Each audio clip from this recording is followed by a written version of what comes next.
Today I'm with Kelley Anderson of SD Home Stylist, and we're going to be talking about how to get your house ready to get on the market.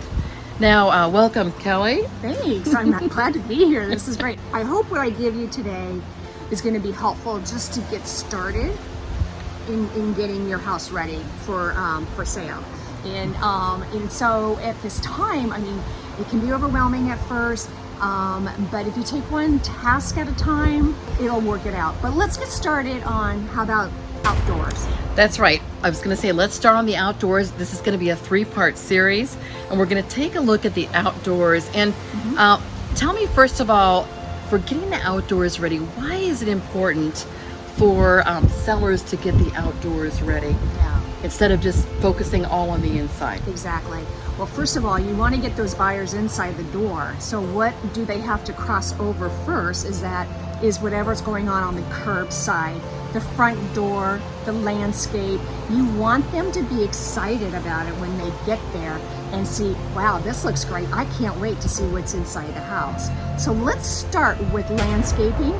And it shouldn't be too much money if you already have some yard or a patio, garden, or so on. But the first thing you want to do is make sure that your trees are trimmed and your hedges are trimmed really nice. And let's do this like 3 months before you actually put it on the market, because that way things don't look too naked, and you want to have them look a little bit green, and maybe some flowering might happen at the same time after you trim. The next thing is, how about, is your grass green? If you don't have grass, maybe think about drought tolerant plants such as succulents, or some plantings that will offer areas of interest into the yard or the garden. And the last thing that I would do on that landscape is adding mulch. Mulch everything in a really deep, fine mulch, because it makes everything look healthy, and guess what? The plants will love you for it too, and they will stay beautiful, and they'll grow fast and be ready for that first open house that you got going on. Okay, so let's take a look and we'll walk around and see what you're talking about great. exactly.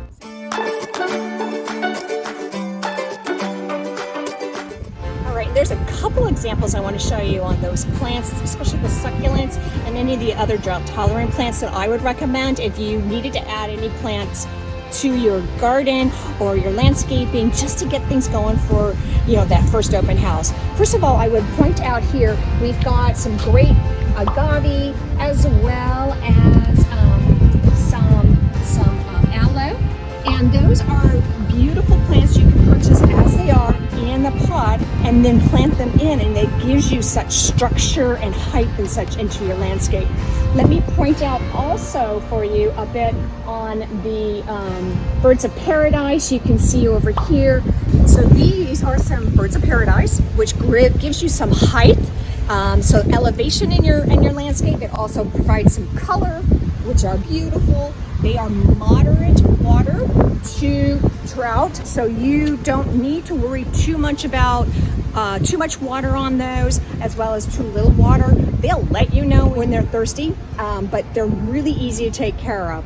This is lantana, and this is a perfect ground cover or even a small hedge, giving you a lot of color. They're so easy to plant, and they will actually spread out through your garden. They're easy to maintain. You just trim them out once in a while, but they are beautiful drought tolerant plants. These flowers will stay year round, whether you choose pink, yellow, or orange.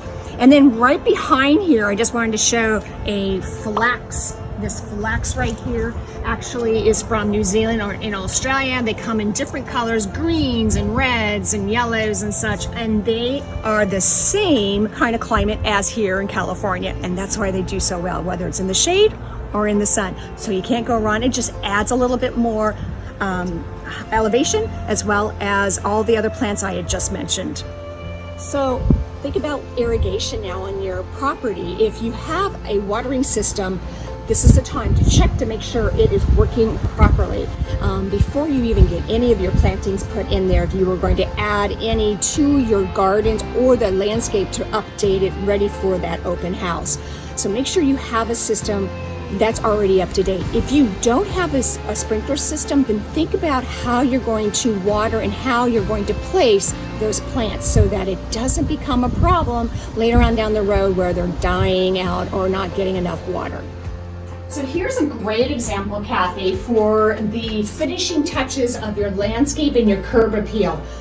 Make sure that front door is freshly painted. It could be a nice bright color, or perhaps it's stained and just having a nice finish stain again, or some kind of an overcoat, so it looks like it's freshly done.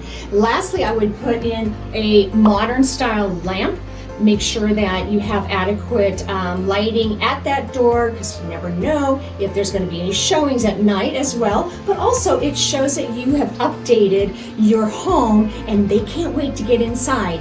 But also, we can't forget adding a potted plant by the door. So you can do that. And I just show you here, we've got some succulents, and that way it's easy, not having to water it all the time or having to take care of it, just in case you are away for a bit, but the house is ready still for that showing with the realtor. So I think some of those points that I brought in, like the hello mat, I hope that helps you in getting things going to make sure that curb appeal is appealing to the buyer and they can't wait to get inside now.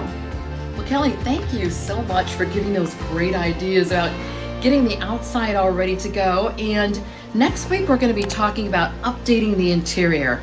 And Kelley's got something in mind where she's going to talk about making the interior look a lot better without just spending a huge amount of money. Exactly. There's a way to do it, isn't there? Absolutely. And we're just going to keep each task real simple for you, and that way you're not overwhelmed. But at least I can give you some tricks of the trade, let's say, as we go through these little topics, okay? That's great. Well, thank you, Kelley. We'll see you next week. My pleasure. We'll see you then.